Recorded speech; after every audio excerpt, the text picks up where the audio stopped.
Você já reparou como a gente foge da solidão, igual criança foge de injeção? Primeiro sinal de silêncio? Lá vamos nós procurar qualquer coisa para nos tirar desse estado. O celular, uma música, uma conversa aleatória, qualquer barulho que cubra o vazio ali instalado. E aí, quando a casa fica quieta, quando não tem ninguém para mandar mensagem, quando você fica cara a cara com você mesmo, bate aquela sensação estranha, como se algo estivesse errado. Mas e se eu te disser que o problema não é a solidão em si? E se o verdadeiro problema for a nossa completa incapacidade de lidar com ela? A solidão é complexa. Você pode estar numa festa cheia de gente, rodeado de amigos, com o telefone explodindo de notificações, e ainda assim se sentir completamente sozinho. Como se houvesse um vidro invisível entre você e o resto do mundo, e como se ninguém realmente te enxergasse. E isso não é coincidência. Vivemos na sociedade mais conectada da história e também a mais solitária. Conseguimos falar com qualquer pessoa em qualquer lugar do mundo em questão de segundos. Mas quando desligamos o celular, quando o silêncio chega, o vazio bate mais forte do que nunca. Mas durante esse vídeo você vai aprender de forma definitiva como lidar com isso. A neurociência descobriu algo chocante e você precisa saber. Quando você se sente sozinho, seu cérebro reage exatamente como se estivesse sendo fisicamente agredido. Os mesmos neurônios que gritam pare quando você encosta a mão no fogo são ativados pela solidão, levando imediatamente para o seu cérebro a mensagem de que isso significa que ficar sozinho é literalmente uma questão de vida ou morte. É por isso que você faz tudo para fugir disso, mesmo que isso signifique se contentar com relacionamentos vazios, distrações infinitas ou companhias que sugam a sua energia. Mas e se eu te disser que essa fuga desesperada da solidão é exatamente o que te mantém preso nela? E que existe uma forma de transformar esse inimigo na sua maior vantagem?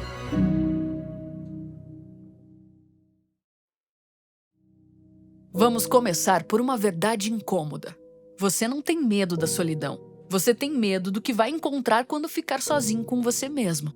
Como disse Nietzsche, o que cresce na solidão é aquilo que cada um carrega dentro de si, inclusive a besta interior. E é exatamente por medo dessa besta interior que a gente evita a todo custo ficar sozinho. O estudo Neurobiology of Loneliness, Isolation and Loss comprova isso. A pesquisa mostra que a solidão ativa partes específicas do seu cérebro que são responsáveis por processar uma dor física. Então, quando você se sente sozinho, seu cérebro interpreta isso como uma ameaça à sobrevivência. Isso acontece porque, evolutivamente, ficar isolado significava morte certa. Sem sua tribo, você não sobreviveria. Mas hoje essa mesma resposta neural nos sabota. Porque quando você foge constantemente da solidão, você nunca desenvolve a capacidade de ficar bem consigo mesmo. E aí vira refém. Depende da validação externa, de barulho constante e de qualquer coisa que preenche o vazio. Resultado? Você fica preso num ciclo. Quanto mais foge da solidão, ou melhor, da sua besta interior, mais dependente você se torna. E quanto mais dependente, mais sozinho você se sente e no fim nunca se conhece de verdade.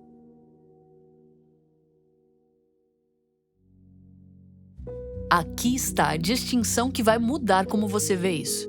Existe diferença entre solidão e solitude. E essa diferença é revolucionária. Entender isso é o primeiro passo para você aprender a lidar de fato com a solidão. A solidão é involuntária, dolorosa, gera tristeza e desconforto. É quando você se sente desconectado mesmo cercado de pessoas, sabe? Já a solitude é voluntária. Ela é o prazer da sua própria companhia. Ela é o autocuidado, ela é a escolha. A neurociência mostra que esses dois estados ativam circuitos cerebrais completamente diferentes.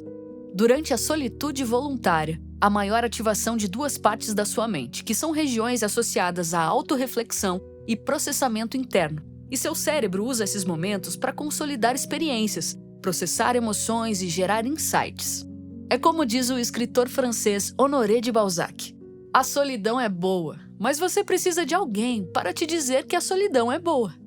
Às vezes precisamos dos outros até para entender nossa necessidade de nos afastarmos deles. Mas quando você transforma solidão em solitude, algo mágico acontece. Você para de reagir ao isolamento como se fosse uma ameaça e começa a usar esse espaço para construir clareza, força e foco. Mas como fazer essa mudança de perspectiva quando seu cérebro está programado para ver a solidão como morte?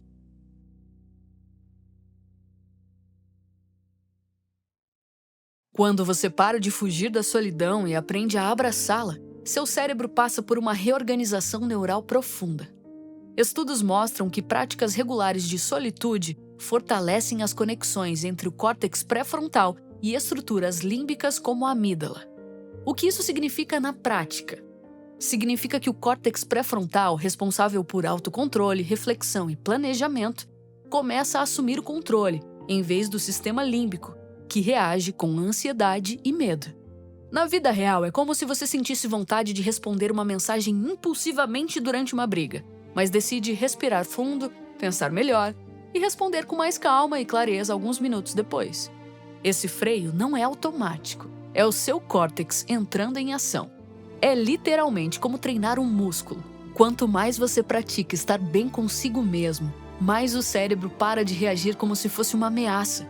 E isso ocasiona mudanças significativas na sua arquitetura neural se você colocar em prática.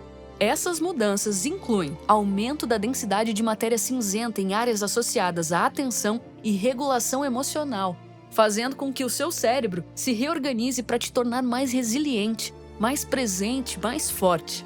Mas tem um porém, isso não acontece da noite para o dia. Como qualquer treinamento, requer prática deliberada e consistente.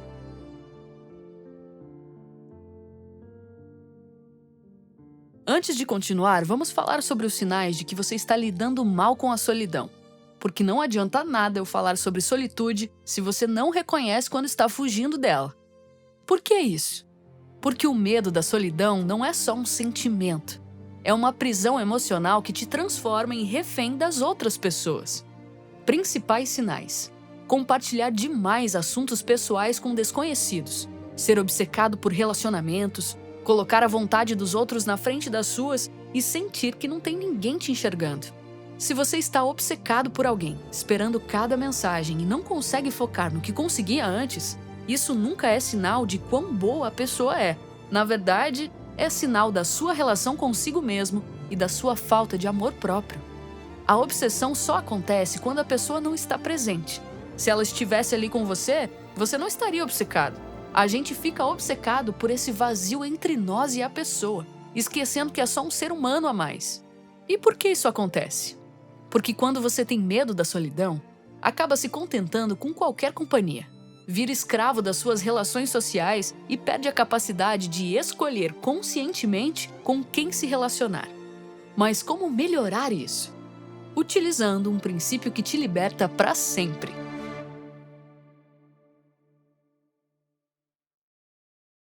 Aqui está o que realmente acontece quando você aceita a rejeição e aprende a ficar sozinho. Você passa por algo chamado de fricção límbica, que nada mais é do que seu sistema límbico de emoções se adaptando a um estresse emocional, ou melhor, se adaptando a um novo tipo de dor. Parece ruim? Não é. Aceitar a rejeição e aprender a ficar sozinho, com o tempo, te deixa mais independente emocionalmente. É como entrar numa água gelada. No começo, seu corpo resiste, quer sair correndo, mas se você aguentar os primeiros segundos, algo muda. Você se adapta. A neurociência do desapego mostra que quanto mais desapegado você for, melhor vai ser sua qualidade de vida e suas relações sociais. Só que para isso, é importante confrontar essa fricção límbica e não sair correndo dela, porque esse é o momento de você treinar seu cérebro e lidar com a solidão. Quando você está genuinamente sozinho, sem distrações, acontece algo extraordinário com a sua mente. A sua rede neural padrão se ativa, permitindo que você processe experiências e emoções, consolide memórias, gere insights sobre si mesmo, desenvolva criatividade e planeje o seu futuro. Foi na solitude que nasceu a arte, a filosofia, a ciência, e é nela também que a gente se cria e se recria.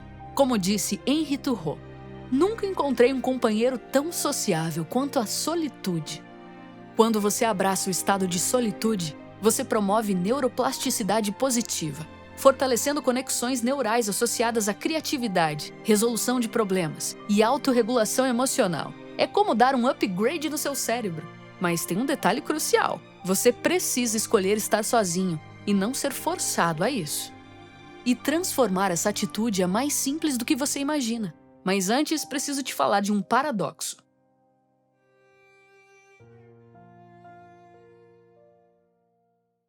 Quando você aprende a ficar sozinho, suas relações melhoram drasticamente. Por quê? Porque você para de se relacionar por carência e começa a se relacionar por escolha. A maior liberdade que você pode ter é não precisar de ninguém para se sentir completo. Isso não significa ser antissocial ou egocêntrico. Significa ter uma base sólida dentro de si mesmo. Como disse o protagonista de Na Natureza Selvagem antes de morrer. A felicidade só é real quando compartilhada. Mas ele só chegou nessa conclusão depois de passar por um processo profundo de solitude. Escolher a solitude não é uma fuga da sociedade, mas sim uma forma de contribuir com ela. Os relacionamentos sociais podem ser inflamatórios ou anti-inflamatórios. Vou te dar um exemplo. Sabe aquelas conversas que te deixam mais leve e outras que te fazem sair com dor de cabeça? Pois é. As pessoas têm o poder de contribuir para a sua saúde ou para o seu adoecimento. Mas quando você não tem medo da solidão, você escolhe melhor com quem se relacionar. A neurociência mostra 3 motivos pelos quais você tem que tomar cuidado com quem anda. Neurônios espelho. Você imita quem está ao seu redor. Sincronização de ondas cerebrais. Quanto mais convive com alguém, mais suas ondas se sincronizam. E contágio emocional. Quando você domina tudo isso, você para de aceitar qualquer companhia só para não ficar sozinho.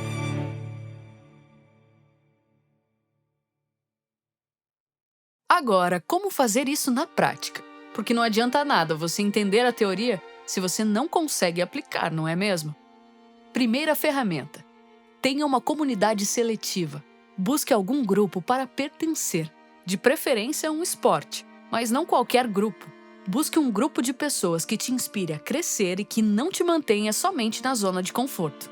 Por exemplo, sabe quando você começa a fazer corrida e escolhe correr com aquele grupo que desafia você a melhorar o seu tempo, que sempre incentiva a dar um passo a mais, em vez do grupo que só se reúne para conversar e ficar no sofá? Esse tipo de grupo vai fazer você sair da zona de conforto e crescer de verdade. Segunda ferramenta: prática de gratidão. Pesquisas mostram que pessoas que praticam gratidão têm mais reforço em regiões cerebrais de cognição social e empatia. Então, a partir de hoje, você vai reforçar caminhos neurais de coisas boas na sua vida, treinando seu cérebro a reconhecer o lado bom. Por exemplo, sabe quando você começa a anotar 3 coisas boas do seu dia antes de dormir? Como um café quente, uma conversa boa ou um momento de paz? Parece simples. Mas isso ensina o seu cérebro a prestar mais atenção no que dá certo, em vez de só focar no que está faltando ou no que te frustra. Terceira ferramenta: encarar a fricção límbica. Quando bater aquela sensação de desconforto por estar sozinho, não fuja. Respire fundo e permita que ela exista. Isso é o seu cérebro se adaptando e o crescimento florescendo. Por exemplo, sabe quando você decide passar um sábado à noite sozinho em casa, sem distrações, e bate aquela vontade de pegar o celular ou chamar alguém só para preencher o silêncio? Se você resiste a essa pressa de escapar, respira fundo e fica com essa sensação. Isso é o seu cérebro aprendendo a lidar com a própria companhia. É aí que a autonomia emocional começa a se construir. Quarta ferramenta: comece pequeno. Não pegue no celular toda vez que tiver um minuto livre.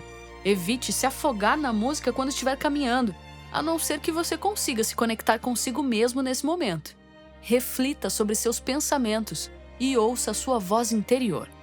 Por exemplo, sabe quando você chega mais cedo num lugar e, no impulso, vai direto abrir o Instagram só para passar o tempo? Da próxima vez, tente só ficar ali, olhando em volta, percebendo o ambiente ou prestando atenção no que você está sentindo. Esses pequenos momentos de presença são o início da conexão com você mesmo. E é assim que a solitude saudável começa a se fortalecer. Quinta ferramenta: faça coisas sozinho que você normalmente faria apenas acompanhado. Vá ao cinema, restaurante, viaje, leve a si mesmo para um encontro. Por exemplo, sabe aquele restaurante que você sempre quis ir, mas ficava esperando alguém topar ir junto? Vai sozinho dessa vez. Leva um livro. Presta atenção nos sabores, nas pessoas ao redor. Quando você aprende a curtir a própria companhia nesses momentos, começa a perceber que não precisa de alguém do seu lado para viver coisas boas. Você já é o suficiente. Fazendo tudo isso, a solidão deixa de ser uma ameaça e se torna sua aliada. E você aprende a lidar com ela de uma vez por todas. Por fim, se você chegou até aqui, vou te dizer uma última coisa. A vida é, em essência, solitária. Mesmo rodeado de pessoas, as suas decisões e pensamentos são individuais. E quando você aceita isso, você diminui o seu sofrimento e aumenta a sua autonomia. E falar sobre isso não é falar sobre se isolar do mundo. É sobre desenvolver uma relação saudável consigo mesmo, para que as suas outras relações sejam escolhas conscientes e não fugas desesperadas. Porque quem é capaz de ficar bem sozinho tem o maior superpoder que existe: a liberdade de escolher genuinamente com quem, quando e como se relacionar.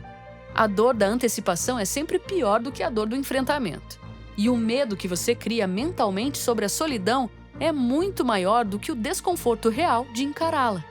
Se esse vídeo te ajudou de alguma forma, compartilhe com alguém que também precisa ouvir isso.